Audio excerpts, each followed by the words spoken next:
Ora bada win duro sindi. Kesen taunje klibo agade sabiro. Iti pito bagawa arahan sare. Iti pito surago. Note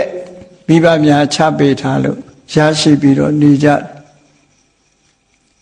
Kesen ayatare Pali go. Tachole David tijare. Tachole David matibu. Tidu ne matidu. Naishin biro jibe soyin matire luga pumya lao se ashire. Ngero ayatare sago. Shuyong me yupiro. Atong chare kama aliye gen drata atong cha ni charo. Iti pito yoyin Pojiro koraile ngero iti pito yoyin. Tase de ye pire so biro. Chao de khara yumi ni tate po no. So dilu chao lu chao pye aung lo de. Mandan the bomb you love her, Luria, Nale Bido Nijar. The Idibido Bagawa Sore, Dizangaloa Salare, yes of Yaye, Konori, Gomio, the Caragale Samuel, Quecha Puena, Shilebo, Adigaro, Gomio Yura, Ovidoro, Sempiba. We don't remember. Komyo tani Samuel so we point out sheet about. Taro then they are ni point biataba. And yes of Yaye Konori Sura. To the doctor Balida de them a light chimney solution. Iti pido pare totan deha. A dog miali me look. Did they charge to the not low chimney solution? So was in go to. Ingodra Nigema. The bone con the town law she at him. Nays on the town law mara, it be those as a long bar. Tarom Yamya, those of Yaya Konori, Pobiare, the EDB Dogawa, so that's a long bar. Those of Yaya, ye chenlu sodima. Payap shite sura, Logama, Boda, ne Pioja, Paya solution. Di chene shia melo solura. Di chene shima payalu. Solura ga payaye yi chen tamachet lu pyo ma be. Loka ma le be luri ye yi chen tamachet de shi de le. Eri tamachet ya luri ye yi chen ko thop pho pyo cha da. Phaya so de pukko ma di yi chen ni shia melo pyo da. Myat Saw Phaya ka nga ha di khong ni ne pye song ne lu chwa long thok da ma hok fu. Tachou ka Erelo tene, Mahu, Paya Sodima, Paya Goguajavi, Logama, Bodo Baro, Donlobo, Paya Puemosa, Dama Kayene, Evdama Kayene, Paya Sodima, Akulu Yichini Shiame Sura, Tishina Levo, Solura, no? Paya Mani, the get Paya, Dilo Yichini Shibulu. If Payalo so we are Yichimishi and a Payalo needed Boguria, Logama, Miashida. Miashi, Olo Miashi also. Logama, Payama bringing a Bota, Gola Hala, Sura, Jutimbido, Bobotni. No cookie maro, Gola Hala, so Maman Ganet, the Renlo, Dilode, you Sajar. Palisa Bima, Gola Hala, Sura, Maman Ganet, the Renlo, David Miahu. The coup people are all me solution. Jutin biro the rainy people need tatapon. A Jutin biro, who naga pure like Dina pure like it. Tisagaria. Luri Jarema, Yoshi Lade, Sagada New, Gola La Lucora. Oh? Alon Jawjale me, Gola La Sura, Namushi. Pay up when no me solution, Boda Gola La, Logama, Boda Sura, Bogu, Bogumia, Bolly me Sura. Luloga Rema, Nipomiaza, Jutin Biro, Atani Trella. Tani Trella. Now the who has second would be Golala, such a remain Bolly me, so leve Golala Trella. Now Mingala Golala, E Logama Duriga, Mingala Shijanare, Yamari solution, Yamaroe, Mingalaba, so there's a garden, no such a Lu Mingala, so there's a Galoya, David. Mingala Sura, Beluma, Mingala, Shina in the Lesure, Dija, Mingala, ye, she told အဲ့ဒါလည်းပဲမင်္ဂလာကောလာဟလဆိုမင်္ဂလာကိုအမှန်ကန်ပြောနိုင်တဲ့ပုဂ္ဂိုလ်ပေါ်လိုက်မယ်လို့ဒီလိုကောလာဟလတွေဖြစ်တယ်ဟောနောက်တစ်ခုကျတော့ကပ္ပကောလာဟလလို့ခေါ်တယ်ကဘာကြီးပဲတော့ပျက်စီးလိုက်မယ်ကဘာကြီးတော့ပျက်စီးတော့မှာပဲမကြခင်ကတော့မှ2012ခုနှစ်မှာကဘာကြီးပြည့်မယ်ဆိုပြီးတော့ပေါ်လာလိုက်သေးတယ်လေအဲ့ဒီဟာမျိုးပေါ့ကျွတ်တင်ပြီးတော့ဒီလိုဟာတွေဖြစ်ပေါ်ပြီးတော့လာတတ်တယ်ပေါ့အဲ့ဒီဖြစ်ပေါ်လာတတ်တဲ့ဒီကောလာဟလလို့ဆိုတဲ့ဟိုနာကကြားလိုက်ဒီနာကကြားလိုက်ဆိုတဲ့ဒီသတင်းနေအဲ့တော့ဗုဒ္ဓကောလာဟလဘုရားပွင့်လိုက်မယ်ဆိုတဲ့သတင်းဟာကျွတ်တင်ပြီးတော့ထွက်လာကျွတ်တင်ထွက်ရုံနဲ့မကဘူးဒီလူတွေသင်ကြားနေတဲ့ပြမနာတွေသင်ကြားကြတဲ့ဝေဒအကျမ်းဂန်တွေထဲမှာလည်းပဲဘယ်လိုပုဂ္ဂိုလ်မျိုးဆိုတာဗုဒ္ဓဆိုတာဘယ်လိုပုဂ္ဂိုလ်မျိုးကိုခေါ်တယ်ဆိုတာကိုအင်္ဂယုတ်နဲ့ပတ်သက်ပြီးတော့သတ်မှတ်ထားတာတွေရှိတယ်ဝေဒကျမ်းတွေမှာအတိအကျသတ်မှတ်ထားတယ်ဘုရားဆိုတဲ့ပုဂ္ဂိုလ်ဟာဘုရားဖြစ်မဲ့ပုဂ္ဂိုလ်ဟာဘယ်လိုရုပ်လက္ခဏာမျိုးရှိတယ်ဆိုတာကိုလည်းဝေဒကျမ်းတွေကအတိအကျဆိုထားတယ်အဲ့ဒါတွေကလည်းကြွတင်ပြီးတော့ပေါ်ပေါက်နေတာဥပမာမဲ့လူတွေရဲ့တဏ္ဍာမှာအမှတ်အသား32မျိုးမဟာပုရိသလက္ခဏာ32မျိုးအဲ့ဒီ32မျိုးလုံးပါတဲ့ပုဂ္ဂိုလ်ဟာဗုဒ္ဓဆိုတာကိုဝေဒကျမ်းတွေကဆိုထားတယ်ဒီ32မျိုးသောအမှတ်သားလက္ခဏာရှိလာပြီဆိုရင်ဒီပုဂ္ဂိုလ်ဟာဒွေယေဝဂတိယောတဲ့သူ့ရဲ့ဏိဂုံးဟာ2ခုပဲရှိတယ်သူ့ရဲ့ဖြစ်ပေါ်လာမဲ့အနာဂတ်ဟာ2ခုတည်းပဲရှိတယ်2ခုဆိုတာဘာလဲလို့ဆိုရင်လူဘဝမှာနေရင်စัจ java ရေမင်းဖြစ်မယ်အကယ်၍တောထွက်ပြီးလူလောကကိုဆုံးခွာသွားမယ်ဆိုရင်တော့ဘုရားဖြစ်မယ်ဒီ2လမ်းပဲရှိတယ်ဆိုတဲ့ဟာဗေဒကျမ်းတွေကပြောတာဒါဗေဒကျမ်းတွေကပြောတာအဲ့ဒီဗေဒကျမ်းတွေကပြောထားသည့်အတွက်ကြောင့်ပြမနာတွေရဲ့အတိုင်းဝိုင်းမှာလည်းဗုဒ္ဓဆိုတာကိုသူတို့ကဒီလိုရည်ချင်းနေရှိမှဗုဒ္ဓဆိုတာကိုသူတို့သိထားပြီးသားဖြစ်တယ်ဒါကြောင့်မို့မြတ်စွာဘုရားပွင့်လာပြီးမပွင့်ခင်မှာငါဗုဒ္ဓနဲ့ဆိုပြီးတော့ဗုဒ္ဓအမိခံပုဂ္ဂိုလ်တွေဟာကောလာဟလတန်အောင်လိုက်ပြီးတော့ပေါ်လာတာတွေအများကြီးပဲပုရဏကသမားလည်းသူကသူဗုဒ္ဓလို့ကျင့်ကြလိုက်တယ်သို့တော်လည်းဝေဒကျမ်းကနေနဲ့တိုက်ကြည့်တဲ့အခါမှာသူကကိုက်ညီမှုမရှိဘူးကိုက်ညီမှုမရှိဘူးသူ့ဘာသူပဲဗုဒ္ဓလို့နာမည်တတ်တယ်သို့တော်ဗေဒကျမ်းကနေကကိုက်ညီမှုမရှိသည့်အတွက်ကြောင့်သူ့ကိုအတိမတ်မပြုဘူးတဲ့ပြီးတော့မက္ကလိဂေါသလာလည်းငါဗုဒ္ဓဆိုပြီးတော့ဒဇင်ထောင်ပြီးတော့ပေါ်လာပြန်တယ်သူ့မှာလည်းအတိုင်းဝိုင်းနေတော့ရှိတာပဲသူ့နောက်ကလူတွေကပဲဝိုင်းပြီးတော့လဲပြောကြတာပေါ့သင်္ဆေယဗေလထဗုဒ္ဓအဇိတကေသကမလပကုဒကိစ္ဆယနာနိဂန္ဓနာတဗုဒ္ဓလို့ဒီ6ဦးဟာနောက်လိုက်နောက်ပါတွေအလွန်များတယ်များတော့သူတို့ကလည်းဘသူလဲလို့ဆိုရင်ငါဗုဒ္ဓပဲဆိုသို့တော့ပြမနာတွေကဝေဒကျမ်းနေနဲ့တိုက်ဆိုင်ကြည့်တဲ့အခါမှာခုနကမဟာပုရိသလက္ခဏာတွေဆိုတာလည်းမတွေ့ရဘူးအရဟံစတဲ့အရည်ချင်းတွေနဲ့လည်းသူတို့မတွေ့ဘူးမပြည့်စုံဘူးဆိုတော့ဘယ်သူမှဗုဒ္ဓဆိုတာကိုနှစ်ကာယုံကြည်ကိုးကွယ်တာမရှိဘူးပေါ့သူယုံကြည်တဲ့ပုဂ္ဂိုလ်အချို့လောက်ကသာသူ့နောက်ကလိုက်ကြတယ်ပေါ့အဲ့တော့ဒီကောလာဟလနောက်မှာနောက်ဆုံးပေါ်လာတဲ့ပုဂ္ဂိုလ်ကဘယ်သူလဲလို့ဆိုရင်ဂေါတမဗုဒ္ဓပဲဂေါတမဗုဒ္ဓကြတော့ပြမနာတွေကငကောလက်မခံမှုသူတို့လဲကြည့်လေမြတ်စွာဘုရားစီမှာဒီထိတ်တန်းပြမနာကြီးတွေပတိနေတိကောသလမင်းကြီးကမျိုးစားအဖြစ်ပေးထားတဲ့ပညာတတ်တဲ့နေရာမှာထိတ်တန်းမျိုးရိုးလဲအလွန်မြင့်မြတ်တဲ့ပောက္ခရတာတိတို့နောက်တစ်ခါမိထီလာမျိုးကဒီဗြမာယုပုံနာကြီးတို့ဒီလိုအဲ့ဒီလိုဝေဒကျမ်းတက်ဆရာကြီးတွေကမြတ်စွာဘုရားစီလွတ်တယ်နောက်ပြီးတော့ပါရယဏတုံးမှာပါတယ်ဘာဝရီဆိုတဲ့ပုံနာကြီးကလည်းပဲဗုဒ္ဓဆိုတာနာမည်ကြီးတာဟုတ်မဟုတ်မင်းတို့စုံစမ်းကြဆိုပြီးတော့လွတ်တာအဲ့ဒီခေတ်ကဂေါတမဗုဒ္ဓစီမှာ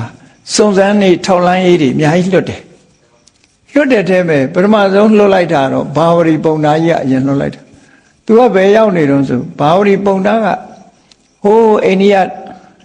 အလယ်ပိုင်းမှာရောက်နေတယ်သူကဂေါဒါဝရီမြစ်ကန္နာတိုင်းပြည်နှစ်ပြည်ရဲ့ခြားမှာကျွန်းမြေကြီးရှိတယ်အဲ့ဒီကျွန်းမြေကြီးပေါ်မှာသူက သူတပည့်ပရိသတ်တောင်းချီတဲ့ဟာနဲ့အဲ့ဒီမှာသွားနေတာသူကလောကကြီးကို renounce လုပ်ပြီးတော့ဝိရကျမ်းကနေသင်ယူခြင်းပို့ချခြင်းကမ္မထမ်းကျင့်ခြင်းဆိုတဲ့ယောဂအကျင့်တွေသမထကျင့်စဉ်တွေကျင့်ပြီးတော့သူအဲ့ဒီသွားနေတာသွားနေတော့ဖះပွင့်ပြီလို့လဲသတင်းချရောသူတို့ရဲ့တွေသွားစုံစမ်းကြစမ်းသူမသွားခင်စုံစမ်းခိုင်းတယ်ဆရာကြီးတွေဆိုတော့ဗုဒ္ဓဟုတ်မဟုတ်မသိဘဲနဲ့ဘယ်တော့မှအယံမသွားဘူးသူတို့ကလည်းနာမည်ကြီးတဲ့ပုဂ္ဂိုလ်တွေဆိုဖះဟုတ်မဟုတ်စုံစမ်းခိုင်းတာဘာတွေနဲ့စုံစမ်းခိုင်းတော့ဆိုလို့ရှိရင်ဒီမဟာပုရိသလက္ခဏာဝေရာကျမ်းတွေမှာပါတဲ့အမှတ်လက္ခဏာတွေရှိမရှိပါမပါ32မျိုးလုံးရှိမရှိကိုသွားကြည့်ခိုင်းတယ်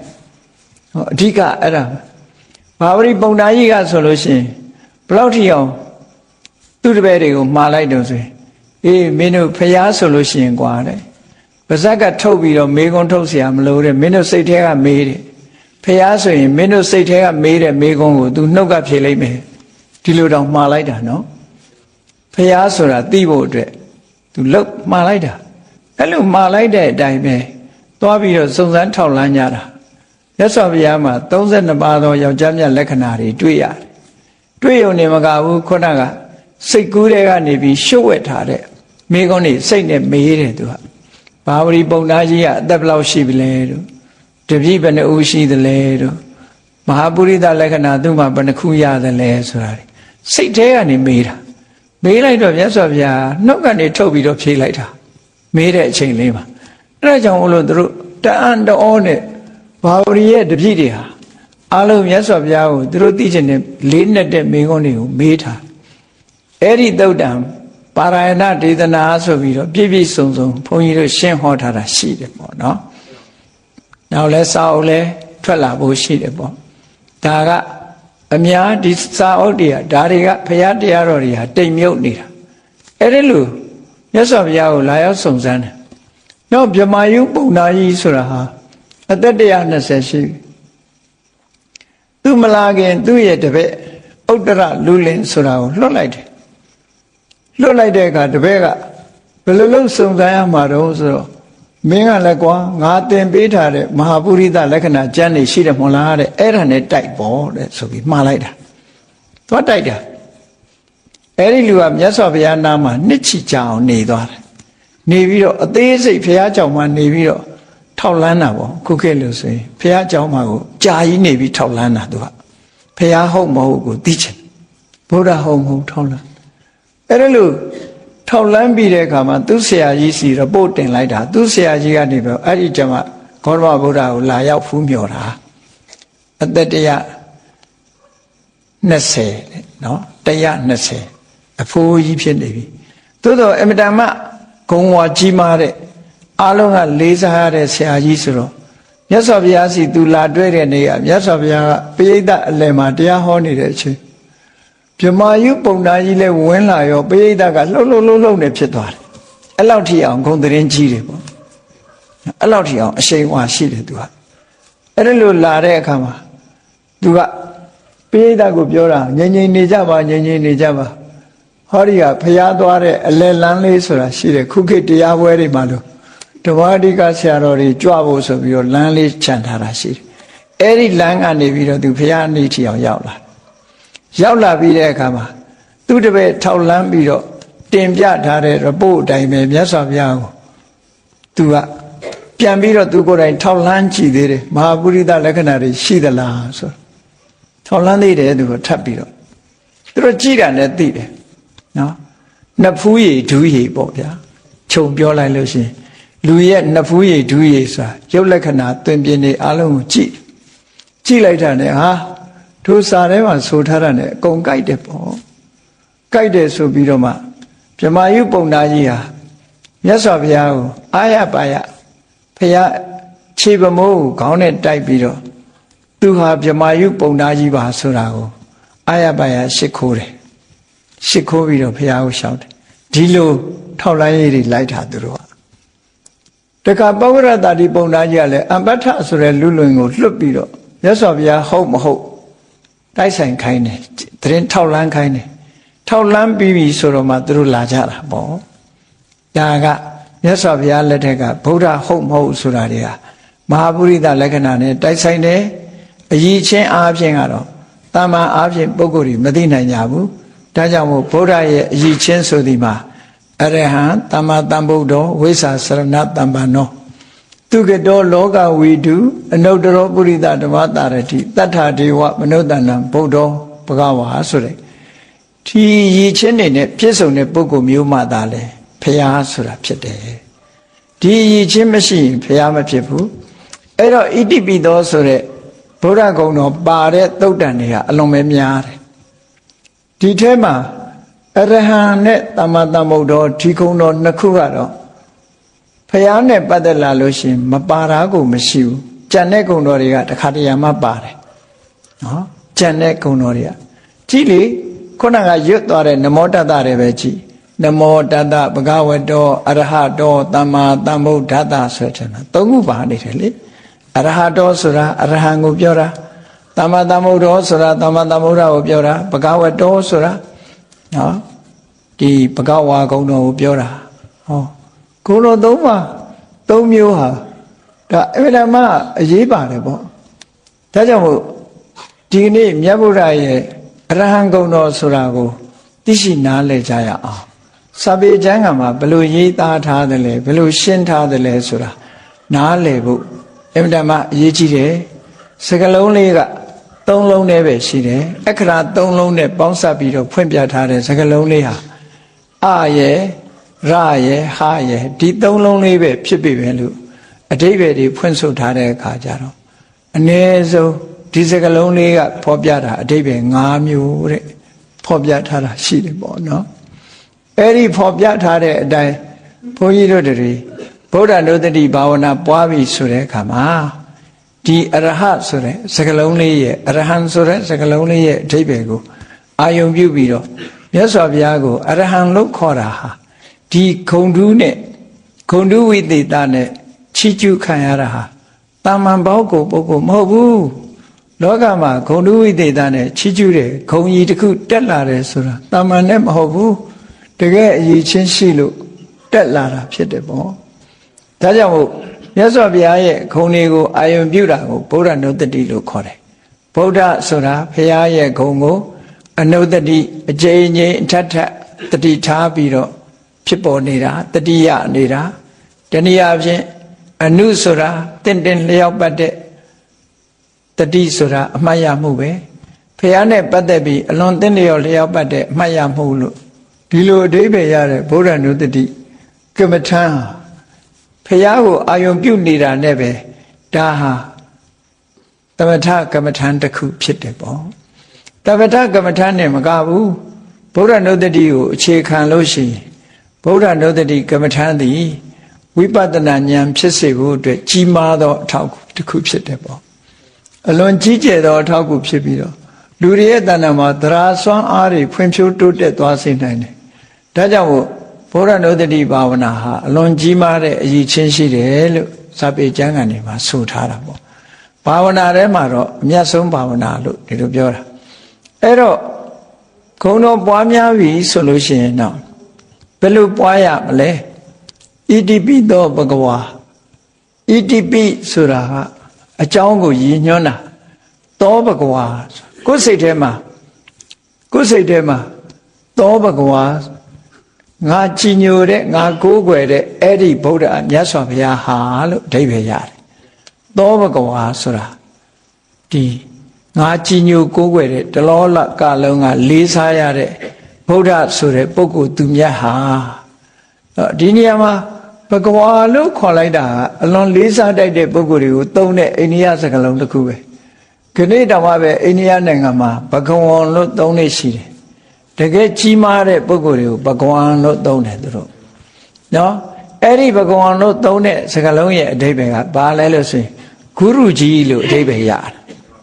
ဂုရုကြီးထဲမှာပို့ပြီးတော့လေးစားတဲ့ဂုရုကြီးတွေကြတော့ဘဂဝါလို့ခေါ်လိုက်တာသူတို့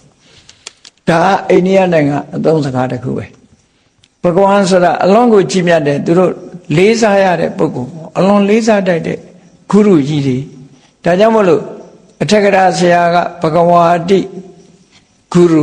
ဒီလိုဖွင့်တာဘဂဝါတိဂရု ဂရုံဟိလောကေဘဂဝါတိဩဇာတိလောကလူတွေကလေးစားအပ်တဲ့ဂုရုတွေကိုဘဂဝါလို့ခေါ်ကြပါတယ်ဆိုတာဒီပါဠိစာပေမှာနေမဲ့ဒီဟာဖွင့်ဆိုပြထားတာရှိတယ်အထက်ကရာကျမ်းတွေဟာအဲ့တိုင်ပဲရေးတယ်နော်ဘဂဝါတိဂရုဘဂဝါတိဂုရုခုခေတ်တောင်းတဲ့ဆိုဘဂဝါဆိုတာဂုရုကိုခေါ်ရတဲ့ဂရုဂုရုံဟိလောကေဘဂဝါတိဩဇတိဂုရုကိုလူတွေကဘဂဝါလို့ခေါ်ကြတယ်ဟောဒီအဓိပ္ပာယ်နဲ့ဖွင့်ပြဘာလို့လဲဆိုရင်လောကကြီးတစ်ခုလုံးရဲ့အလေးပြုအပ်တဲ့ပုဂ္ဂိုလ်ဖြစ်တယ်မြတ်စွာဘုရားဟာကိုချင်းသီလနဲ့နှိုင်းရှင်မယ်ဆိုလဲသူ့ကိုပါတဲ့ပုဂ္ဂိုလ်မပြောနဲ့မှီတဲ့ပုဂ္ဂိုလ်တော့မရှိဘူးတမာတိနဲ့နှိုင်းရှင်လိုက်ပြန်ရင်လေဖရာတဲ့တာတဲ့ပုဂ္ဂိုလ်မဆိုထားနဲ့တူတဲ့ပုဂ္ဂိုလ်တော့မရှိဘူးပညာအားဖြင့်လေဖရာတဲ့တာတဲ့ပုဂ္ဂိုလ်ဆိုတာမပြောနဲ့တူတဲ့ပုဂ္ဂိုလ်မပြောနဲ့တာတဲ့ပုဂ္ဂိုလ်ဆိုတာမရှိဘူးတူတဲ့ပုဂ္ဂိုလ်တော့မရှိဘူးလို့ဒီလိုဆိုလိုတယ်ပေါ့နော်ဒါကြောင့်မို့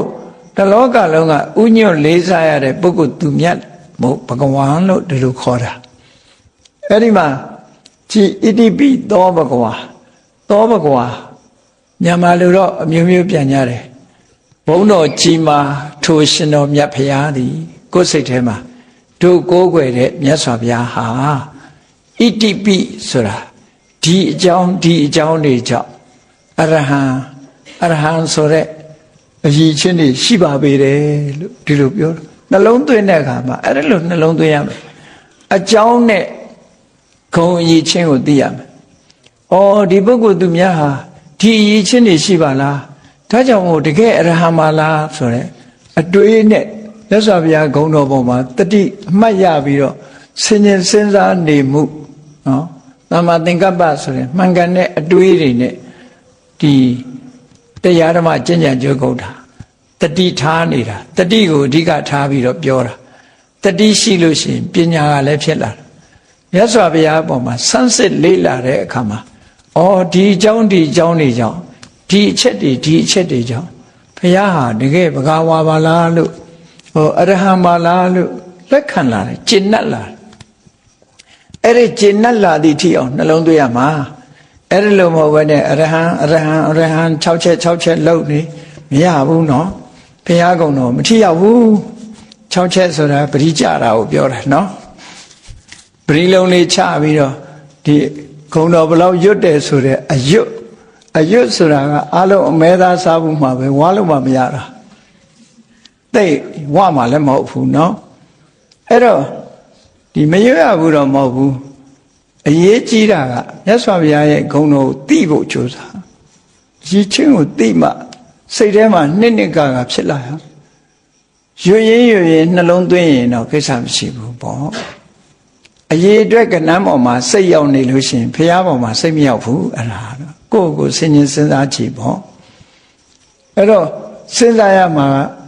သောဘဂဝါဣတိပိအရဟံ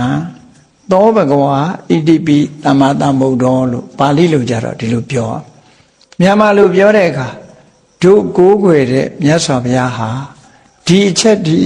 ကြောင့်အရဟံဂုဏ်တော်နဲ့ပြည့်စုံပါပေတယ်လို့စိတ်ထဲမှာသဘောကျလာသည့်ထိအောင်အကျဉ်းချင်းအထထတတိမပြတ်တတိကပ်ပြီးတော့စဉ်းစားဆင်ခြင်သုံးသပ်နေဖို့လိုတယ်ဒါကိုဗုဒ္ဓနုတ္တိဘာဝနာပွားတယ်လို့ခေါ်တာအဲ့ဒီလိုသာစနစ်တကျပွားမယ်ဆိုလို့ရှိရင်ဂုဏ်တော်ပွားနေတဲ့အချိန်မှာရာဂဒေါသမောဟဆိုတာတွေဖြစ်မှာမဟုတ်ဘူးနော်အမှန်တမ်းကြည်နူးဝယ်ရာတွေစိတ်ထဲမှာจิตတတ်စရာတွေပဲဖြစ်လာပြီးတော့တမာရိရလာမှာဖြစ်ပါတယ်အေးဒါကြောင့်ကိုဘယ်အလုပ်ပဲဖြစ်ဖြစ်စနစ်တကျလုပ်ရမယ်သိလဲသိရမယ်ဘုရားမြတ်စွာရဲ့အဆုံးအမဘုရားသာသနာမှာဒီဘုရားကိုကိုးကွယ်ကြတဲ့ဒီဘုရားဘာသာဝင်သူတော်စင်တွေဟာယုံပြီးတော့မသိရတဲ့ဟာတခုမှမရှိဘူးယုံသာယုံရမှာမဟုတ်ဘူးတကယ်ကိုသိရှိနားလည်အောင်လုပ်ကြရတာဘုရားဘာသာမှာတရားနဲ့ပညာဆိုလို့ရှိရင်ပညာကိုအဓိကထားတာပေါ့တရားပါတဲ့ပညာပါတဲ့တရားမျိုးသာလဲဒီမှာကတန်ဖိုးရှိတယ်လို့ဆိုတာဒါကြောင့်မို့လို့ဒီပညာဆိုတာလေ့လာစီးပူးအားထုတ်ကြ ဗုဒ္ဓဘာသာတွေဟာပညာဗုဒ္ဓဘာသာဖြစ်ဖို့လိုတယ်ပေါ့တရားဗုဒ္ဓဘာသာကြီးပဲမဖြစ်စေရဘူးပညာဗုဒ္ဓဘာသာဖြစ်တယ်တရားဗုဒ္ဓဘာသာဆိုတာမခိုင်မြဲဘူးအပြောကောင်းလို့ရှိရင်ပျောက်သွားတယ်သူကတရားတရားဆိုတာပညာပါမှဘယ်သူပြောလှုပ်ရှားလို့မရတော့ခိုင်မာတယ်ကိုယ့်ကိုနှစ်ကာသိထားတယ်အဲ့ဒါလိုဖြစ်ရဒါကြောင့်မို့မြတ်ဗုဒ္ဓရဲ့အရဟံဂုဏ်တော်လို့ခေါင်းစဉ်တတ်ထားတဲ့အတိုင်းအရဟံဆိုတဲ့အဓိပ္ပာယ်ကို၅မျိုးခွဲခြားပြီးတော့မှတ်ရတယ်နံပါတ်1ကဝေးကွာခြင်းအရဟရဲ့အဓိပ္ပာယ်နံပါတ်1ကဝေးကွာခြင်းဘာတွေနဲ့ဝေးကွာတာတုံးဆိုလို့ရှိရင်လောဘတွေဒေါသတွေမောဟတွေမာမနတွေစိတ်ထဲမှာနှလုံးထဲမှာပူလောင်စေတတ်တဲ့အကုသိုလ်အညစ်အကြေးတွေကဝေးကွာလုံးဝဝေးကွာတယ်သူ့ဘာသူဝေးကွာတာလားလို့ဆိုမဟုတ်ဘူးသောတာပတ္တိမဲ့နဲ့ဖယ်ရှားလိုက်တယ်သဂရဂါမိမဲ့နဲ့ဖယ်ရှားလိုက်တယ်အနာဂါမိမဲ့နဲ့ဖယ်ရှားလိုက်တယ်အရဟံတက်မဲ့နဲ့ဖယ်ရှားလိုက်တယ်ကိလေသာတွေနဲ့မြတ်စွာဘုရားရဲ့စိတ်ဟာဘယ်တော့မှမဆက်ဘူးအဝေးကြီးဖြစ်သွားပြီခွဲထုတ်လိုက်ပြီလို့ဒီလိုပြောတာနော်ဘုန်းကြီးတို့တွေရဲ့စိတ်ထဲမှာကျတော့ခွဲမရလောက်အောင်လောဘဒေါသမောဟတွေကတွဲဖက်နေတာလေမြတ်စွာဘုရားကျတော့အေးလောဘတွေကလည်းဝေးသွားပြီဒေါသတွေနဲ့လည်းဝေးသွားပြီမောဟတွေနဲ့လည်းဝေးသွားပြီကိလေသာအပူတွေနဲ့လည်းဝေးသွားပြီဒါကြောင့်မို့မြတ်စွာဘုရားရဲ့ရင်ထဲနှလုံးထဲစိတ်နှလုံးဟာဘလောက်အေးချမ်းနေမယ်ဆိုတာစဉ်းစားကြည့်ပူတယ်ဆိုတာကိလေသာတွေကြောင့်ပူတာလေကိလေသာမရှိရင်စိတ်နှလုံးဟာအေးချမ်းတယ်ဒါကြောင့်မို့အရဟရဲ့အဓိပ္ပာယ်ကအာရကဝေးကွာခြင်းဆိုတဲ့အဓိပ္ပာယ်ရတယ်ကိလေသာတွေကနေဝေးကွာနေတယ်တဲ့ဒါကြောင့်မို့မြတ်စွာဘုရားဟာအရဟံဆိုတဲ့အဲ့ဒါလို့ဆင်ញင်စဉ်းစားဖို့လိုတယ်ပေါ့နော်ဆင်ញင်စဉ်းစားဖို့လိုတယ်ဒါမို့စာပေကျမ်းကမှာဘယ်လိုရေးထားတုံးဆိုမက်၄ပါးနဲ့ကိလေသာတွေကိုဖယ်ရှားဖျက်ဆီးပစ်ထားတာဖြစ်သောကြောင့်နဲ့မြတ်စွာဘုရားဟာကိလေသာတွေနဲ့အလွန်ကိုဝေးတယ်အလွန်ကိုဝေးတယ်လို့ပြောတဲ့အခါမှာယဟန္တာတွေရောကိလေသာရှိသေးလားလို့ဆိုမရှိဘူးမရှိပေမဲ့လို့ယဟန္တာတွေမှာဘာတွေလက်ကျန်ဖြစ်နေတုံးဆိုလို့ရှိရင်အနတ်အသက်တွေကျန်နေတယ်လောဘတော့ပယ်လိုက်ပြီလောဘရဲ့အနတ်အသက်ကျန်နေတယ်ဒေါသတော့ပယ်လိုက်ပြီအနတ်အသက်ကျန်တယ်မောဟပယ်လိုက်တယ်အနတ်အသက်တွေကျန်တယ်ငကူပင်ကိုဇယိုက်တွေကမပြောက်ဘူးယဟန္တာဖြစ်သွားပြီပဲလို့မြတ်စွာဘုရားကျတော့လောဘရဲ့အငွေ့အသက်ဒေါသအငွေ့အသက်မောဟရဲ့အငွေ့အသက်ကိလေသာတွေရဲ့အငွေ့အသက်တခုမှမကြမ်းဒါကြောင့်မို့လို့ဘုရားကျတော့ဝါဒနာနဲ့တကွကိလေသာတွေကိုဖယ်တယ်လို့ပြောတယ်ယဟန္တာပုဂ္ဂိုလ်တွေလည်းပဲအရတ္တမဲ့တော့ရတာပဲဒါပေမဲ့ဝါဒနာလေးကိုတော့မပယ်နိုင်ဘူးတဲ့အခုခေတ်ကလူတွေကတော့သူတို့ဝါဒနာအလွန်ကြီးတာကြတော့ဝါဒနာကိုမတားနဲ့ဆိုပြီးမဟုတ်တာတွေလုပ်တာနော်ဝါဒနာတားရင်တော့ဝါဒနာကိုမတားနဲ့ဆိုပြီးတော့အဲ့တော့မြတ်စွာဘုရားကျတော့အဲ့ဒီဝါဒနာဆိုတဲ့ကိလေသာရဲ့အငွေ့အသက်ကိလေသာရဲ့တတ္တိအဲ့ဒီကိလေသာရဲ့တတ္တိဟာလုံးဝမရှိတော့သည့်အတွက်ကြောင့်ကိလေသာတွေကဝေးကွာသူဆိုတဲ့ဂုဏ်ဟာယဟန္တာပုဂ္ဂိုလ်တွေမှာတောင်မထိုက်တန်ဘူးဘုရားမှာထိုက်တယ်နော်ဒါကြောင့်အရဟံဆိုဒီမှာကိလေသာတွေကဝေးကွာနေခြင်းဆိုတဲ့အရည်ချင်းတစ်ခုမှတ်သားကြရမယ်ဘုရားမှာဝါဒနာနဲ့တကွကိလေသာတွေရှင်တဲ့နှလုံးထဲမှာပူလောင်စေတတ်တဲ့စိတ်ကိုညှဉ်းနှွမ်းစေတတ်တဲ့ကိလေသာတွေအလုံးကိုဖယ်ရှားပြီးဖြစ်လို့ကိလေသာအညစ်အကြေးတွေကကင်းဝေးကွာနေတဲ့ပုဂ္ဂိုလ်မြတ်ဖြစ်သောကြောင့်အရဟံလို့စိတ်ထဲမှာဒီလိုနှလုံးသွင်းရမယ်အချိန်ချင်းအထက်ထက်ဒါလေးကြီးပဲတွေးနေခုခေတ်ကတော့လူတွေလောက်တတ်ပါတယ်လေသချင်းဆိုတာတောင် repetition နေအများကြီးလေအဲ့တော့ဂုံတော်ကြတော့ repetition လုပ်လိုက်ပေါ့အဲ့လိုကလားတွေတောင်မှသချင်းဆိုရင်ဘုံလေးခောက်ပြီးစီတာရန်နဲ့တဏိကုံလုံးနော်အော်နာတဏိကုံအော်နာသူတို့ဒီစကလုံးလေးတစ်လုံးနဲ့တင်အော်တာအများကြီးမဟုတ်ဘူးအဲ့တော့ဒီကိုယ်တဏ္ဍာမှာဒီ repetition ဖြစ်နေအောင်ကိလေသာတွေကဝေးကွာနေလို့ဝေးကွာခြင်းဆိုတဲ့အကြောင်းကြောင့်ဒုကိုယ်ွယ်တဲ့မြတ်စွာဘုရားဟာတကယ်အရဟံမလားတ ကျန်တဲ့ပုဂ္ဂိုလ်တွေကကိလေသာတွေနဲ့အလွန်လုံးထွေးနေတာမဝေးဘူးကတ်နေတယ်နော်ဝေးတယ်လို့ထင်ပေမဲ့လို့တော့ကြရောက်လာပြန်ပြီဟောဒေါသမရှိဘူးသဘောကောင်းတယ်လို့ထင်တယ်တော့ကြရောက်လာပြန်ပြီဒေါသကလောဘမရှိဘူးလို့ထင်တယ်တော့ကြရောက်လာပြန်ပြီစိတ်ထဲကပေါ်လာတာလေမြတ်စွာဘုရားကြတော့အဲ့လိုမဟုတ်ဘူးပြန်ပြီးတော့ကိလေသာတွေကပြန်ကတ်နိုင်စွာမရှိတော့အောင်ကွာလှမ်းသွားပြီဖယ်ရှားပြလိုက်ပြီးလုံးဝဘယ်တော့မှပြန်မလာတော့ဘူးဒီလိုဆိုတာပေါ့နော်အဲ့ဒါကတစ်ချက်အဲ့တော့အရဟံကိလေသာတို့မှဝေးကွာတော်မူခြင်းကြောင့်အရဟံနော်အရဟံဒါကအဓိပ္ပာယ်တစ်ခုဖတ်တဲ့အခါမှာလဲသုံးလုံးစလုံးပေါင်းပြီးတော့အရဟံအဓိပ္ပာယ်ကအာရကဝေးကွာတယ်ဒီစကားလုံးတစ်လုံးနဲ့ကဒီအဓိပ္ပာယ်တစ်ခုဖော်ပြဟောနောက်တစ်ခုကျတော့သူက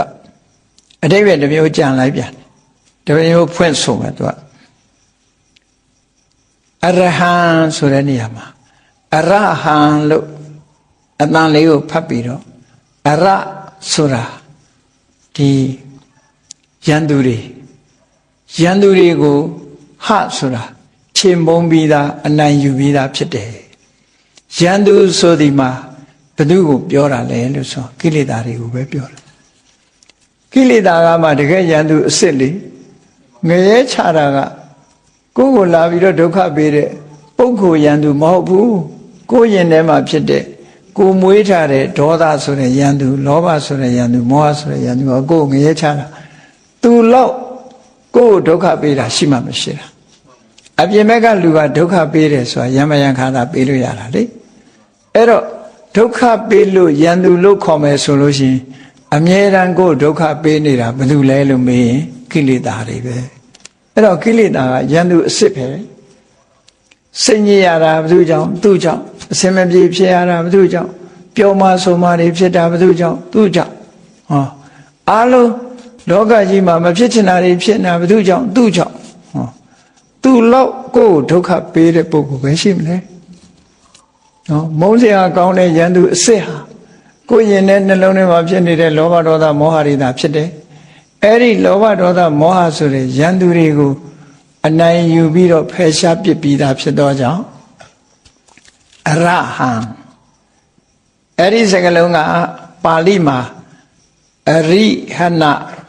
အရိဆိုတာယန္တုကိုခေါ်တယ်ဟဆိုတာဖြည့်ဆည်းထားတာဖြည့်ဆည်းပြလိုက်တာယန္တုတွေကိုခြေမုံပလိုက်တာအဲ့တော့အရိဟကနေအရဟံဖြစ်လာတယ်လို့ဒီလိုဆိုထားတာအဲ့တော့အဲ့ဒီစကားလုံးပြောင်းလဲမှုတွေကိုအသာထားအရဟံမိမိကိုဒုက္ခပေးနေတဲ့ကိလေသာယန္တုတွေကိုအားလုံးအနိုင်ယူထားပြီးသူဖြစ်တယ်ယူထားပြီးခြင်းကိလေသာအားလုံးကိုခြေမုံပြီးဖြစ်ခြင်းယန္တုမရှိတော့ဘူးလို့ဆိုလို့တယ်ဖះယန္တုမရှိဘူးဆိုဒေဝဒတ်တို့ဘယ်သွားထားတော့လို့မေးကောင်းမေးလိုက်မယ်အပြင်ယန္တုအဲ့ဒါနော်ဖះမှာကိလေသာယန္တုဆိုတာမရှိတော့ဘူးလုံးဝမရှိတော့အတွင်းယံအပြင်ယံဒါကြောင့်မို့လို့အရဟံကိလေသာယန္တုတွေကိုခြေမုံဖြည့်ဆည်းပြီးဖြစ်သူလို့ဒီခြေမုံဖြည့်ဆည်းခြင်းလို့ဒီအဓိပ္ပာယ်ဟာဒုတိယအဓိပ္ပာယ်တစ်ခုလို့ဟောသောဘဂဝါထိုဘုန်းတော်ကြီးမှာရှင်တော်မြတ်ဖရာဟာဣတိပိကိလေသာယန္တုတွေကိုအပြည့်သက်ခြေမုံထားတဲ့အရေးချင်းရှိသောကြောင့်အရဟံအရဟမြည်တော်မူပါပေတယ်တကယ်အရဟပဲကိလေသာတွေကိုအနိုင်တိုက်ပြီးသားပုဂ္ဂိုလ်တွေကိုအရဟလို့ခေါ်ရမယ်ဆိုရင်မြတ်စွာဘုရားကသာတခါတည်းလက်ဆက်တခါတည်းနလန်းမထုနိုင်အောင်ခြေမုံထားတာကြံတဲ့ပုဂ္ဂိုလ်တွေကအနိုင်ရတယ်ဆိုတာခိတ္တခဏပဲပြောတာမြတ်စွာဘုရားအနိုင်ရလိုက်တဲ့ခိသိတာကဘယ်တော့မှနောက်ကျောင်းပြန်လာတာမရှိဘူးတဲ့အပိသက်နိုင်တာပေါ့ဒါကြောင့်မို့လို့အရဟံယန္တုတွေကိုအနိုင်ရသူလို့ခေါ်ခြင်းခေါ်ရင်မြတ်စွာဘုရားကိုသာလင်ခေါ်ရမှာဖြစ်တယ်ပေါ့ဒီရည်ချင်းကိုစိတ်ထဲကနှလုံးသွင်းပြီးတော့အရဟံဆိုတဲ့ဂုဏ်တော်ကိုအာယုန်ထဲမှာကြည်နူးလာသည့်ထိအောင်အကျဉ်းချင်းထပ်အမှတ်ရဖို့ပဲဒါကိုဗုဒ္ဓနုတ္တိလို့ခေါ်တာနော်ဟောနောက်တစ်ခုကဘာတော့ဆိုလို့ရှိရင်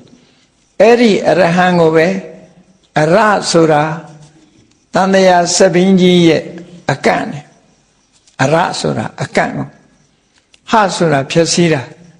အကန့်တွေကိုဖြည့်စည်းပြီးဖြစ်သူဖြည့်စည်းပြီးခြင်း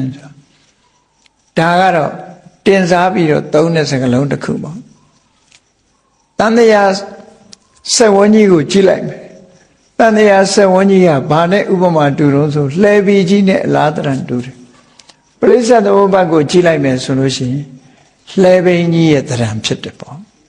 ဒါကြောင့်မို့စက်ဝိုင်းကြီးနဲ့မောဂုတ်ဆရာတော်ကြီးပြထားတဲ့စက်ဝိုင်းကြီးဟာဒါလှဲပင်ကြီးလိုပဲအဲ့တော့လှဲပင်ကြီးနဲ့ဥပမာထားပြီးတော့ကြည့်မယ်ဆိုလို့ရှိရင်တန်တရားထဲမှာဘုန်းကြီးတို့တွေသွားနေတာဟာအဲ့ဒီဘဝယထာကြီးကိုစီးသွားနေတာဟာဘယ်သူကနေလဲပတ်နေတာတုံးဆိုတန်တရားဆက်ကလို့ဆိုတဲ့ဒီလက်ဘိန်းကြီးနဲ့လဲပတ်ပြီးတော့သွားနေတာဘဝကြီးကိုယထာကြီးလို့ဥပမာပေးလိုက်လို့ရှိရင်အဲ့ဒီယထာကြီးဟာတဘွားကနေတဘွားသွားနေတာဟာဒီဘိန်းကြီးနဲ့သွားနေတယ်လို့ဒီလိုဆိုလို့တယ်ဒါဖြင့်ဘယ်လိုဘိန်းနဲ့ဥပမာတူတယ်လဲလို့ဆိုလို့ရှိရင်အဝိဇ္ဇာရဲ့ဘဝတဏှာဆိုတာရဲ့မတိတာရဲ့တွေ့တာရဲ့နော်မတိဘူးဆိုရင်လိုချင်တယ်မတိတာနဲ့လိုချင်တာအဲ့ဒီနှစ်ခုသည်လှဲပင်ရဲ့အလဲကောင်ကဝင်ရိုးတက်တဲ့နေရာကိုနော်ဒီဝင်ရိုးတက်တဲ့နေရာကိုခေါ်တယ်လေဒီနာဘိအချက်ဝင်ရိုးတက်တဲ့နေရာကိုနော်အဲ့ဒီနေရာမှာအဝိဇ္ဇာနဲ့တဏှာပေါ်မှာအလုံးကတီးနေတာဖြစ်သောကြောင့်အဲ့ဒါပုံတောင်းလို့ခေါ်တဲ့ဟာပေါ့နော်ဒါတော့အရက်တရားတစ်ခုနဲ့တစ်ခုတော့တူကြမှာတူမှာပေါ့နော်နာဘိဆိုတဲ့ပုံတောင်းကြီးအဲ့ဒီပေါ်မှာအကန့်နေစိုက်ထားပြီးတော့ဘေးကကွတ်ထားတဲ့ဟာကြတော့အကွတ်တကူလို့ခေါ်တယ်ပေါ့အဲ့တော့လဲဘုန်းကြီးရဲ့ပုံသဏ္ဍာန်ကိုဖော်ကြည့်လိုက်မယ်ဆိုရင်အဝိဇ္ဇာနဲ့တဏှာကပုံတောင်းနော်အဲ့ဒီကြားထဲမှာသင်္ခါရတို့ဝိညာဉ်တို့နာယုတ်တို့သလရဏဖတ်တဝေဒနာတဏှာဥပါဒံနော်ဘဝဆိုတာတွေကအကန့်နေထောက်ဆံနေပေါ့အကန့်နေပေါ့လဲဘိန်းမှာဆိုရင်အကန့်နေအားလုံးစပိန်ကြတော့စပုတ်တန်ခေါ်သလားမသိဘူးအဲ့ဒါမျိုးတွေပေါ့နော်အဲ့ဒီနောက်ပြီးတော့ဒီစရမရဏဆိုတာဘဝတစ်ခုမှာအဆုံးသတ်တာကတော့အိုခြင်းနဲ့သိခြင်းမှအဆုံးသတ်တာကြောင့်မလို့ဘေးကနေကွတ်ထားတဲ့အကွတ်တကူလို့ခေါ်တယ်ပေါ့လှဲပင်ကြီးရဲ့ဘေးကဘောင်ခတ်ထားတဲ့အရာပေါ့နော်အဲ့ဒါကိုနေမိလို့ခေါ်တယ်ပါဠိလိုကြတော့နော်နောက်တစ်ခါအဲ့ဒီလှဲပင်ကြီးဟာဝင်ရိုးမရှိရင်လဲတာမဟုတ်ဘူးဒါကြောင့်မို့ကာမတဝဘဝတဝဒိဋ္ဌတဝအဝိဇ္ဇာတဝလို့ဆိုတဲ့အာတဝတရားတွေဖြစ်ပေါ်လာမှုဟာဝင်ရိုးနဲ့အလားတရံတူတယ်ပေါ့ဝင်ရိုးနဲ့အလားတရံတူတယ်အဲ့ဒီဘဝယထာကြီးကိုပုံဖော်ပြီးတော့ကြည့်လိုက်တဲ့အခါမှာအဝိဇ္ဇာနဲ့တဏှာကပုံတောင်းစရမရဏကအကွတ်သင်္ခါရစသည်ကအလယ်ကတောက်ဆံနေအဲ့ဒီလိုဘိန်းကြီးဟာ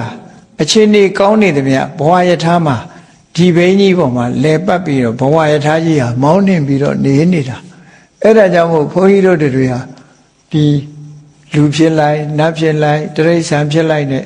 တန်တရားထဲမှာမဆုံးနိုင်တဲ့ခရီးကြီးကိုဘိန်းကြီးနဲ့လဲပတ်ပြီးတော့သွားနေတာဒါတန်တရာဆက်ကတန်တရားဘိန်းကြီးလို့ဒီလိုခေါ်တာပေါ့ဥပမာနောက်တစ်ခုပြောမယ်ဆိုလို့ရှိရင်တော့ခြားယဟတ်ဆိုတာလို့ပေါ့နော်ခြားယဟတ်ဆိုတာအလုံးသိဘူးတဲ့အတိုင်းပဲသိကြတဲ့အတိုင်းပဲအထက်ရောက်လိုက်အောက်ရောက်လိုက်နဲ့သွားနေတာပဲလေလဲတာဆုံးတဲ့လူမှရှိမှမရှိတာအဲ့ဒါလိုပဲတန်တရားခရီးကြီးကမဆုံးဘူးအဲ့ဒီမဆုံးနိုင်တဲ့တန်တရားခရီးကြီးဆိုတဲ့ပဋိစ္စသမုပ္ပါဒ်ဘီးကြီးကိုနော်ဝိပဿနာဉာဏ်အခြေခံတဲ့မဲ့ဉာဏ်နေနဲ့ဒီဘီးကြီးကိုဖြည့်ဆည်းပြလိုက်တာနောက်ဆုံးမှာအကန့်နေထောက်တွေကိုရိုက်ချိုးပြလိုက်တယ်ပုံတောင်းကြီးကိုခွဲပြလိုက်တယ်အကွတ်တကူတွေကိုဖြည့်ဆည်းပြလိုက်တယ်ဆိုဒီဘိန်းကြီးကလဲနိုင်ပါအောင်မလားမလဲတော့ဘူးအဲ့ဒါကိုဆိုလို့တဲ့သီလဆိုတဲ့မြေပေါ်မှာရပ်တည်ပြီးတော့တရားဆိုတဲ့လက်နဲ့နော်အရတ္တမေဆိုတဲ့ဓာလက်နဲ့ကိုကင်ဆွဲပြီးတဲ့အခါမှာအဲ့ဒီဘိန်းကြီးကိုဖျက်ချလိုက်တာ အကန့်နေအကုန်ရိုက်ချိုးလိုက်တယ်အကွတ်တကူတွေပြက်လိုက်တယ်ဆိုဘိန်းကြီးကပြိုကျသွားတယ်ပြိုသွားတော့လည်နိုင်စွာမရှိတော့ဘူးအဲ့ဒီအဓိပ္ပာယ်ကိုယူပြီးတော့အရဟံတန်တရာဆက်ရဲ့အကန့်တွေကိုဖြည့်ဆည်းပြီးခြင်းဖြည့်ဆည်းပြီးတဲ့အရည်ချင်းရှိတယ်ဆိုလိုတာကမြတ်စွာဘုရားဟာဘဝခရီးရပ်တန့်သွားပြီမသွားတော့ဘူးလို့ဆိုလိုတယ်ပေါ့ဘုန်းကြီးတို့တွေကဘဝခရီးကိုသွားကြအောင်ပါသွားကြတဲ့အခါမှာဘဝခရီးကိုဘာနဲ့စတော့အဝိဇ္ဇာနဲ့တဏှာနဲ့စတယ်ဘာနဲ့အဆုံးသတ်တော့အိုခြင်းသိခြင်းနဲ့အဆုံးသတ်တယ်ခြားထဲမှာဘာတွေဖြစ်တုံဆိုကောင်းမှုလုံးလိုက်မကောင်းမှုလုံးလိုက်ပျော်လိုက်ပါလိုက်ရီးလိုက်မောလိုက်ဒါတွေနဲ့သွားနေတာလေအဲ့ဒါတွေကိုအကုန်ဖြိုချဖျက်ဆီးပြစ်လိုက်လို့တန်တရားခရီးရပ်တန့်သွားပြီဆိုရင်ဘဲကြီးပြိုကွက်သွားတာနဲ့အလားတရံတူတယ်ပေါ့ဒါကြောင့်မို့အရဟံအရတန်တရားဆက်ရဲ့ဆက်ဝန်းရဲ့အကန့်တကူတန်တရားဆက်ပြီးကြီးကိုဖျက်ဆီးပြီးတဲ့ပုဂ္ဂိုလ်များလို့ဒီအကြောင်းတွေကြောင့်ဒီလိုဖြည့်ဆည်းပြီးဖြစ်သောကြောင့်မြတ်စွာဘုရားဟာတကယ်အရဟံပုဂ္ဂိုလ်မြတ်ဖြစ်ပါပြီလေ။အရေးချင်းနဲ့ဂုံရီနဲ့တွဲမှတ်ပြီးတော့နေရမယ်တရား။ဒါအဓိပ္ပာယ်တစ်ခု။နံပါတ်1ကဝေးကွာခြင်းနံပါတ်2ကကိလေသာတွေကိုအနိုင်ဖြည့်ဆည်းပြီးခြင်း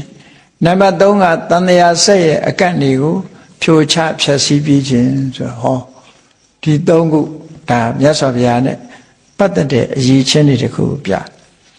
နောက်တစ်ခုကျတော့အရဟလို့ပဲပေါင်းဖတ်အရဟလို့ပဲပေါင်းဖတ်တယ်အရဟဆိုတာကျတော့ထိုက်တန်သူလို့အဓိပ္ပာယ်ရထိုက်တန်သူထိုက်တန်တယ်ဆိုတာဘယ်သူကပဲရှ िख ိုးထိုက်တယ်လောကလူတွေကပြောကြတယ်ဟာမင်းဒီအလုပ်လှုပ်ထိုက်တယ်ဘာလို့လှုပ်ထိုက်တယ်ပြောတယ်လှုပ်ရင်အကျိုးရှိတယ်လေဒီခရီးသွားတိုက်တယ်သွားရင်အကျိုးရှိတယ်လေအကျိုးမရှိပဲတော့ဘယ်သူမှတော်တယ်တန်တယ်မပြောဘူးလေလှုပ်ထိုက်တယ်ထိုက်တန်တယ်လို့ပြောတဲ့စကားလုံးတစ်ခုဟာဒီအရဟဆိုလို့အရဟဆိုထိုက်တန်တယ်ဘာကိုထိုက်တန်တာတုံးလို့မေးလို့ရှိရင်ဘယ်သူကပဲလက်အုပ်ချီဖို့ထိုက်တန်တယ်ဘယ်သူကပဲလှူတာတွေဟာထိုက်တန်တယ်ဘာဖြစ်လို့လဲလက်အိုလေးတစ်ချိန်ခြိလိုက်တာနဲ့နတ်ပြည်ရောက်သွားနိုင်တယ်အကျိုးတုံ့ပြန်မှုတွေဟာအမှန်တမ်းထိရောက်တယ်မြတ်စွာဘုရားကိုလက်အိုကလေးနဲ့ခြိလိုက်တာတောင်နတ်ပြည်ရောက်သွားတယ်လက်အိုနဲ့တင်မခြိနဲ့အောင်လက်လည်းမခြိဘူးဘာမှမခြိပဲနဲ့မျက်လုံးလေးဖွင့်ကြည့်ပြီးကြည်နူးတဲ့စိတ်ကလေးဖြစ်လိုက်တာနဲ့ပဲနတ်ပြည်ရောက်သွားမထိုက်တန်ဘူးလားကြည့်လိုက်တာလေးနဲ့စိတ်ထဲကကြည်နူးလိုက်တာနဲ့ကောင်းရတဲ့ဂတိဘုံရောက်သွားနိုင်တယ်ဆိုအလွန်ထိုက်တန်တာပေါ့ဒါနကောင်းမှုပြုလိုက်လည်းပဲပြုလိုက်တယ်ဗျနော်အကျိုးဖြစ်ထွန်းတယ်ဆိုပါစို့အယောင်းဝယ်ကိစ္စတွေဆိုရင်အရင်ကနည်းနည်းလေးနဲ့အမျက်ကြီးရတယ်ဆိုဟာလှုပ်ထိုက်တယ်ပြောကြမှာပဲမြေမှာလည်းပဲစိုက်လိုက်လို့ရှိရင်တိဏ္ဍတွေအများကြီးထွက်တယ်ဆိုဟာစိုက်ထိုက်တယ်ဒီလိုပြောကြတာမြတ်စွာဘုရားကထို့တူပဲအကျိုးတုံ့ပြန်မှုအင်အားတွေအလွန်ကောင်းတာဖြစ်သောကြောင့်မြတ်စွာဘုရားဟာဘယ်ပုဂ္ဂိုလ်ကပူဇော်ထိုက်တယ်ထိုက်တန်တဲ့ပုဂ္ဂိုလ်ဖြစ်တယ်ဘယ်ဘက်ကကြည့်မြတ်စွာဘုရားဟာမထိုက်တန်ဘူးလို့ပြောเสียသီလကနှိမ့်ကြနေတာမရှိဘူးသမာဓိနှိမ့်ကြနေတာမရှိဘူးပညာနှိမ့်ကြနေတာမရှိဘူးလွတ်မြောက်နေတဲ့စိတ်နှိမ့်ကြနေတာတွေမရှိဘူးအားလုံးဟာအဆင့်မြင့်ဆုံးအားလုံးဟာဘာဖက်ဖြစ်နေတယ်ဒါကြောင့်မို့လို့မြတ်စွာဘုရားအားလုံးထိုက်တန်နေတဲ့ပုဂ္ဂိုလ်လူမင်းနာမင်းဗြဟ္မာမင်းတို့ရဲ့ဝတ်ဆင်းပြီးတော့ဥညွတ်ခြင်းကိုထိုက်တန်တဲ့ပုဂ္ဂိုလ်ဒီလိုဆိုလိုတာပေါ့ကောသလမင်းကြီးကမြတ်စွာဘုရားစီလာတဲ့အခါမှာကောသလမင်းကြီးကလူအစင်တန်းနဲ့ပြောမယ်ဆိုရင်မြတ်စွာဘုရားတဲ့တာတယ်လူအစင်တန်းနဲ့ပြောကြရမယ်ဆိုရင်ကောသလမင်းကြီးကကာတိကောသလနှစ်နိုင်ငံကိုအုပ်စိုးတဲ့ဧကရိဘုရင်ကြီးမြတ်စွာဘုရားကတက်ကတိုင်းအငယ်စားလေးမှာဘာနဲ့ပြောရမလို့ဆိုမြန်မာဘုရင်နဲ့စော်ဘွားတွေလို့ပဲရှိတယ်ဒီလိုနော်ကောသလမင်းကြီးကအင်ပါယာအကြီးကြီး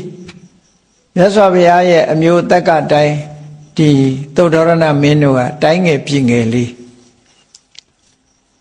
ဒါယာရုနဲ့ပြောပြရင်နော်သို့သောကောသလမင်းကြီးဟာ မြတ်စွာဘုရားကိုလာတဲ့အခါရှ िख ိုးတဲ့အခါမှာယာဓုတို့မျိုးရိုးတို့ကြည့်လိုက်မယ်ဆိုလို့ရှိရင်ဒါယာဓုနဲ့ကြည့်မယ်ဆိုသူ့အောင်ငယ်တယ်လေငယ်တယ်လို့ပြောမှလူလောကအနေနဲ့ပြောတာနော်သို့တော်မြတ်စွာဘုရားကိုသူဘလောက်ထိအောင်လေးစားတော့ဆိုရင်မြတ်စွာဘုရားရဲ့ခြေပမိုးကိုနှစ်ဖူးနဲ့တိုက်ပြီးတော့ရှ िख ိုးတာမြတ်စွာဘုရားကိုယ်တိုင်ကတခါတော့ကအမေးရှိတယ်ကောသလမင်းကြီးကဒီအဲ့ဒီယူကျိုးတာနဲ့ပတ်သက်ပြီးတော့ယဟန်တွေကိုမိန့်တာကောသလမင်းကြီးငါတို့တာဂိဝင်မင်းမျိုးတွေဆိုတာတဲ့ကောသလမင်းကြီးရဲ့အယံမင်းအစစ်မရှိတယ်ပေါ့အယံမင်းအနုယန္တလို့သုံးတယ်မြတ်စွာဘုရားအနုယန္တဆိုတာနောက်ကလိုက်ရတာဆင့်ခေါ်လိုက်ရင်သွားကြရတယ်နော်ဘယ်မှာတိုက်ပွဲရှိတယ်ဆိုဆင့်ခေါ်သွားရတယ်မဟုတ်လားဗမာပြည်မှာလည်းမြင်ဘူးလားတိုင်းချက်ပြည်ချက်ကလေးတွေဆိုတော့အင်းဝါကမျိုးတော်ဖြစ်တဲ့အချိန်မှာလာခဲ့ပြည်ဘက်ကလာခဲ့ဟန္တာဝရီကလာခဲ့စစ်တိုက်ဆရာရှိတယ်ဆိုသွားကြရတယ်လေသွားကြရတယ်အဲ့ဒီလိုအနုယန္တအဆင့်နေပေါ့အဲ့ဒီလိုငါတို့ကအနုယန္တအဆင့်မှာရှိတော်လဲကောသလမင်းကြီးဟာဒီမြတ်စွာဘုရားကိုငါတဲ့အဆင့်မြင့်တယ်ငါတဲ့ယာရုကြီးတယ်ငါတဲ့မြင့်မြတ်တယ်ဒီဂုံလောကီဂုံအပြင်မြင့်မြတ်တယ်ဆိုတဲ့အနေနဲ့နှစ်ဖူးနဲ့တိုက်ပြီးတော့ရှ िख ိုးတာမဟုတ်ဘူးတဲ့ငါကိုအာရပါရရှ िख ိုးတယ်ဆိုတာသီလသမာဓိပညာဆိုတဲ့လက်လန်းမမီတဲ့အရည်ချင်းတွေကြောင့်ရှ िख ိုးတာလို့တုတ်တန်တစ်ခုမှအဲ့လိုဟောထားတယ်မြတ်စွာဘုရားကိုယ်တိုင်ဒီလိုဟောထားတာစအားဖြင့်ငါတဲ့ညံလို့မဟုတ်ဘူးတဲ့နော်ဒီအရည်ချင်းတွေကြောင့်ငါ့ကိုရှ िख ိုးတယ်အဲ့တော့ကောသလမင်းလို့တိုင်းပြည်နှစ်ပြည်ထိုခေတ်ကတိုင်းကြီးပြည်ကြီးကိုအုပ်စိုးတဲ့ဧကရေဘုရင်ကြီးကနှစ်ဖူးနဲ့ခြေပမိုးကိုတိုက်ပြီးတော့ရှ िख ိုးတယ်အဲ့ဒီလိုရှ िख ိုးရလောက်အောင်ဖားကြောင့်ရှ िख ိုးတာတော့ဆိုသီလအားဖြင့်တာလွန်မြင့်မြတ်လို့တမာရီအားဖြင့်တာလွန်မြင့်မြတ်လို့ပညာအားဖြင့်တာလွန်မြင့်မြတ်လို့ရှ िख ိုးတိုက်တဲ့ခုံကြီးတွေဟာထိုက်တန်လွန်အားကြီးလို့မြတ်စွာဘုရားကိုရှ िख ိုးတာဟာတဲ့ဟောအဲ့ဒါကိုပြောတာအရဟံထိုက်တန်သူဆိုတာထိုက်တန်တယ်အာရပါယကြီးညိုလေးစားတိုက်တဲ့ပုဂ္ဂိုလ်အေးလူမင်းကသာရှ िख ိုးတာလားဆိုဘယ်ဟုတ်မှာတော့တရားမင်းကြီးတာဝရိန္ဒာနတ်ပြည်တို့နတ်မှန်သမျှအဲ့ဒီနာလေးကတာဝရိန္ဒာနဲ့စတုမာတွေနတ်ပြည်နှစ်ပြည်ကိုအုပ်ဆိုးထားတာနော်ဝရစိန်လက်နဲ့ကြီးကင်ထွက်လာလို့ရှိရင်အလုံးကကြောက်ကြတယ်တရားမင်းကြီးလေတရားမင်းကြီးဟာအင်တမပါဝါကြီးတယ်ဒါပေမဲ့လို့မြတ်စွာဘုရားကိုဥတိုက်တယ်ဒီလိုဆိုတာနော်အဲ့ဒီအထက်ကနတ်တွေလည်းထိုးတူပဲနောက်ဆုံးမှာတဟံပတိပြမမင်းကြီးဆိုသူကအတိတ်ဘဝတုန်းကကတ္တဝဘုရားရဲ့လက်ထက်မှာတဟကဆိုတဲ့ယဟန်ဖြစ်ပြီးတော့ပထမဇန်ရလို့ယဟန်ဘဝကနေဇန်နဲ့တင်ပဲပြန်တော်မူသွားတော့အဲ့ဒီမှာတဟံပတိပြမသွားဖြစ်တယ်ယဟန်တစ်ပါးကနေဘုန်းကြီးတစ်ပါးဖြစ်သွားတယ်ပြမအဲ့ဒီမှာကျတော့တဟံပတိလို့ခေါ်တယ်လူပြေတုန်းကတော့တဟကလို့ခေါ်တယ်သူဟာအလုံးသိတဲ့အတိုင်းတရားဟောဖို့တောင်းပန်တဲ့ပုဂ္ဂိုလ်ကြီးပဲတောင်းပန်ပြီးတဲ့အခါမှာသူပန်းကုန်းကုန်းတာပန်းကုန်းကလည်းသေးသေးမဟုတ်ဘူးမြင့်မို့တောင်းတော့အလုံးရှိတဲ့ပန်းကုန်းကြီးကုန်းတာမပြီးတိုင်းအလုံးမပြီးတော့တကိုးနဲ့ကုန်းတာမဟုတ်ဘူးသူကြကြနနကိုစိတ်ပါဝင်စားစွာပန်းကိုကုန်းတာပန်းကုန်းနေတော့နောက်ဆုံးမှာမြတ်စွာဘုရားတပည့်ဆက်ကြဟောသွားပြီးဘယ်တရားဟောသွားပြီးပဲနောက်ဆုံးမှာပြိဋိဘံဆံတော့မယ်ဆိုတော့မှပြိဋိဘံဆံသွားပြီဆိုမှသူပန်းကုန်းကြီးကမပြီးသေးဘူးတဲ့ပြေးပြီးတော့လာပြီးတော့ဘုရားကိုပူဇော်ရတဲ့အဲ့ပန်းကုန်းကြီးနဲ့နော်ပန်းကုန်းကလည်းပဲ45နှစ်ကြာအောင်ကုန်းတာနော်သူစီမှာတော့45နှစ်မဟုတ်ဘူးပေါ့လူပြည်နဲ့45နှစ်ကုန်းတာတော့မပြီးသေးတဲ့ပန်းကုန်းကြီးနဲ့အဲ့ဒါဘာလို့တော့ဆိုပူဇော်ခြင်းတို့ထိုက်တန်တို့ပူဇော်တာအဲ့တော့ဗြဟ္မာမင်းကြီးတွေကလည်းပဲဘုရားကိုပူဇော်တာပဲနတ်မင်းကြီးတွေကလည်းဘုရားကိုပူဇော်တာပဲလူမင်းတွေကလည်းပဲဘုရားကိုပူဇော်တာအဲ့ဒါလို့ဘုရားကိုပူဇော်တယ်ဆိုတာကိုကြပြာဆန်ဆန်ရေးထားတဲ့အခါကျတော့ဘလို့ရေးတော့ဆိုရင်မြတ်စွာဘုရားရဲ့ခြိသေးတော်ဟာတဲ့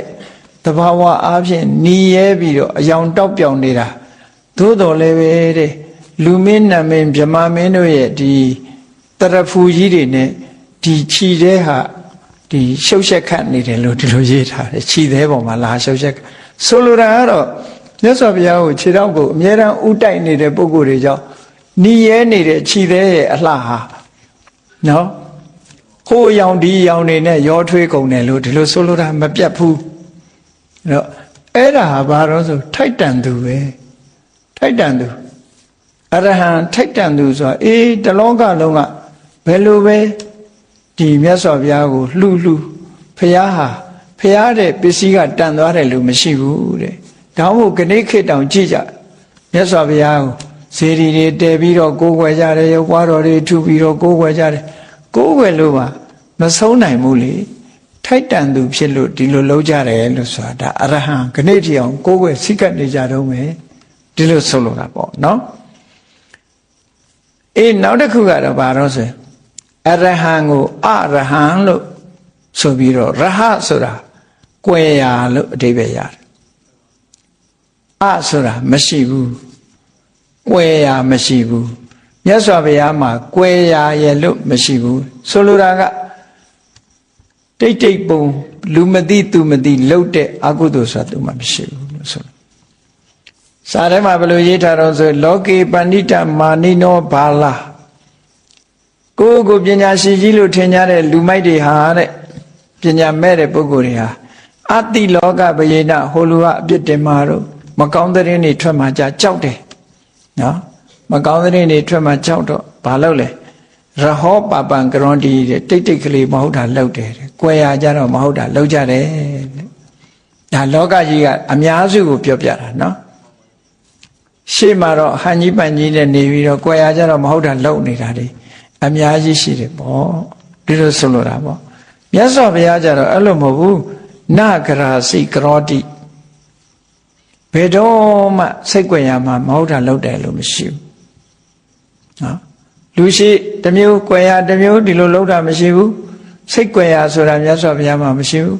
တာမန်ပုဂ္ဂိုလ်တွေကြတော့စိတ်ကြွယ်ရဆိုတာရှိနေသေးတယ်စိတ်ကြွယ်တယ်ဆိုတာ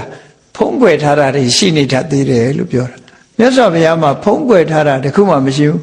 ဖုံးကွယ်ထားတာမရှိလို့အရဟဖုံးကွယ်ရှုပ်ဝဲထားတာမရှိဘူးလို့ဒီလောက်ထိအောင်တန်ရှင်းစင်ကြယ်တယ်လို့ဒီလိုဆိုလိုတာပေါ့နော်အတိဘယ်ကပါပကရဏီ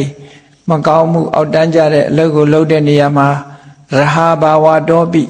စိတ်ကြွယ်ရာမရှိသောကြောင့်လည်းပဲအရဟံအရဟံနော်ဒီလိုဆိုလိုတာပေါ့ဒါဖြင့်မြတ်စွာဘုရားရဲ့ဂုဏ်အကြီးချင်းတွေဟာဒီအရဟံဆိုတဲ့စကားလုံးလေးတစ်လုံးထဲမှာပဲပြန်ပေါင်းပြီးတော့ပြောကြမယ်ဆိုရင်ကိလေသာတွေကဝေးကွာနေခြင်းဒါအရေးချင်းတစ်ခုပဲကိလေသာတွေကလုံးဝဝေးကွာနေခြင်းအလှမ်းကွာနေခြင်းကိလေသာရန်သူတွေကိုဖယ်ရှားပြစ်ခြင်းဖယ်ရှားပြစ်ဖြစ်ခြင်းတန်တရားဆက်ရဲ့အကန့်လို့ဆိုတဲ့အကြောင်းတရားတွေကိုကိလေသာတရားတွေကိုဖယ်ရှားပြစ်ပြီးဖြစ်ခြင်းနော်တလောကလုံးရဲ့ဥညွတ်လေးစားဖို့လှူဒန်းဖို့ထိုက်တန်သူဖြစ်ခြင်းနဲ့မကောင်းမှုပင်ဖြစ်စိတ်ကြွယ်ရာဘယ်တော့မှမကောင်းမှုလှုပ်တာမရှိခြင်းဆိုတဲ့အဲ့ဒီအရေးချင်း၅မျိုးကြောင့်မြတ်စွာဘုရားကိုအရဟံဆိုတဲ့ဂုဏ်တော်နဲ့ချီးမွမ်းတိုက်တယ်ချီးမွမ်းတိုက်တယ်ဆိုတာချီးမွမ်းခြင်းချီးမွမ်းမချီးမွမ်းခြင်းနေလောကမှာမြတ်စွာဘုရားကိုအရဟံလို့ဆိုတဲ့ဒီဂုဏ်တူးကြီးဟာလူပြေကနေစပြီးမြေပြင်ကနေပြီးကောင်းကင်ဝေဟင်ထိအောင်တလောကလုံးမှာပြန့်နှံ့ထင်ရှားနေတယ်လူတိုင်းကအတိမတ်ပြုထားတဲ့ဂုဏ်ကြီးတစ်ခုပါလို့ဒီလိုဆိုတာပေါ့နော်ဒါကြောင့်မို့ဥညွတ်လေးစားတဲ့ပုဂ္ဂိုလ်တိုင်းကနမောတတ္တဘဂဝတောအရဟတောဆိုတာအဲ့ဒါကိုပြောတာဒီရည်ချင်းနဲ့မြတ်စွာဘုရားကိုပူဇော်ကြတာကိုးကွယ်ကြတာလို့ဒီလိုဆိုလို့တယ်ဒါကြောင့်မို့လို့တရားချစ်ခင်သူတော်စင်ပြိဿအပေါင်းတို့ဘုရားမြတ်စွာရဲ့မြတ်ဗုဒ္ဓရဲ့အရဟံဂုဏ်တော်ဆိုသည်မှာဒီရမကချက်ဖွင့်ထားတာလေးတွေရှိသေးတယ်သို့တော့အတက္ကရာကျမ်းနေမှာအခုလို၅မျိုးတီကာကျမ်းနေမှာဒီတဲ့ထပ်ဆင့်ပြီးတော့ဖွင့်ပြထားတာရှိစကလုံးလေးအခရာလေး၃လုံးပေါင်းစပ်ထားတဲ့စကလုံးလေးတစ်လုံးပင်ဖြစ်စေကမူမြတ်စွာဘုရားရဲ့ဂုဏ်တွေဒီထဲမှာအများကြီးပါဝင်နေတဲ့ဂုဏ်တော်အရေးချင်းတစ်ခုဖြစ်ပါတယ်ဖျားဆိုတဲ့ပုဂ္ဂိုလ်ဟာအခုလိုအရဟံဆိုတဲ့အရေးချင်းရှိမှသာလေဖျားအစစ်ဖြစ်နိုင်ပါတယ်ဆိုတာကိုဘုရားမြတ်စွာရဲ့ဘုရားနုတ္တိခုံးကိုစိတ်အာယုန်ထဲမှာအမြဲတမ်းညွတ်ပြီးတော့ပိဋိသောပနတ္တတွေဖြစ်အောင်မြတ်စွာဘုရားခုံတော်နဲ့မိမိတို့ရဲ့စိတ်ကို လွှမ်းထုံထားနိုင်အောင်ကြိုးစားအားထုတ်နိုင်ကြပါစေကုန်သတည်း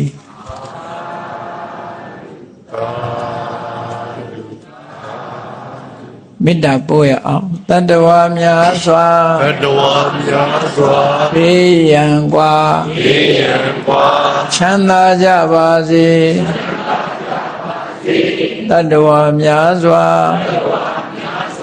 ဘေးရန်กว่าချမ်းသာကြပါစေမေတ္တာရေချမ်းသုံးငါဖြံငြိမ်းချမ်းကြပါစေမေတ္တာရေချမ်းသုံးငါဖြံငြိမ်းချမ်းကြပါစေသက်ရှိချမ်းသာစိတ်ချမ်းသာတို့ရဆန္ဒပြည့်ပါစေသက်ရှိချမ်းသာစိတ်ချမ်းသာတို့ရဆန္ဒပြည့်ပါစေဖုံလန္တာဒုက္ခပင်ငစာမေတ္တာပုံနေတုသင်္ကမ